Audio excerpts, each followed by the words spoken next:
What's going on? How to make up from an argument in a marriage or in a relationship. Number one, give each other some space. For example, if y'all don't argue already, y'all had a heated argument, y'all don't said some things to each other. What y'all gotta do is give each other some space. If y'all gotta go in a different room, and when y'all gotta leave and go to a park or something, think about it. Clear your head up. The reason why I say this is because when you try to argue, when you try to discuss something while you mad, you're gonna just say things out of anger.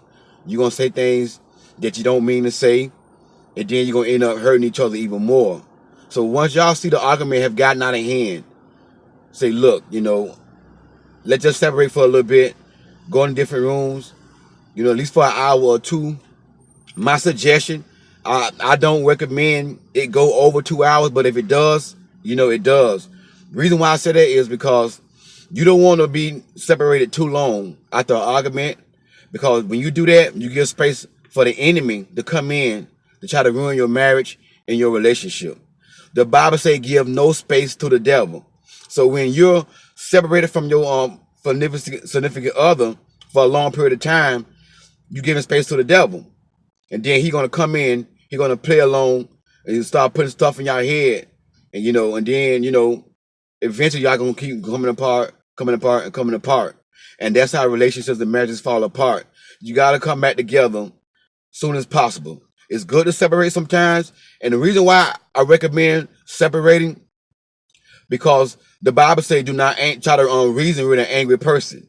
So, and the reason why, like I said, when a person is upset, they say things they don't mean. They say things out of anger. It makes the situation worse. So separate for an hour or two, and then it take the bigger person. Somebody got to be the mature person in the relationship. Don't try to focus on your mate. Don't wait till your mate come and try to make an apology. You come and do it, even if you felt like you wasn't wrong. Your goal in a relationship, in a marriage, is try to make it work. That's it. Don't try to win the argument. Swallow your pride and come back to your spouse. And somebody gotta say, baby, I'm sorry. I apologize. If I said anything or done anything wrong, I ain't mean to do it. I'm sorry. Somebody gotta be the bigger person. It can't be, well, I'm waiting on her to apologize, I'm waiting on him to apologize. No. Somebody gotta be the bigger person. You know what I'm trying to say? And then after after the apology accepted, kind word. Say a kind word. Let her know you're beautiful. Let your man know you're handsome. I love you. This and that. Other. You can't go wrong with a kind word. And that way it'll sort of downplay the situation. And then if y'all want to discuss it later on, or y'all want to discuss it another day, because sometimes it ain't good to try to resolve that issue after an argument. The most important thing y'all want to do is come back together soon as possible. Don't hold grudges. I'm going to say forgiveness is very important. Forgive. Don't hold grudges, and don't go around not speaking to each other. Because if you do that, you're not going to make it. I'm telling you now, the enemy is going to come along and he's going to pull y'all apart.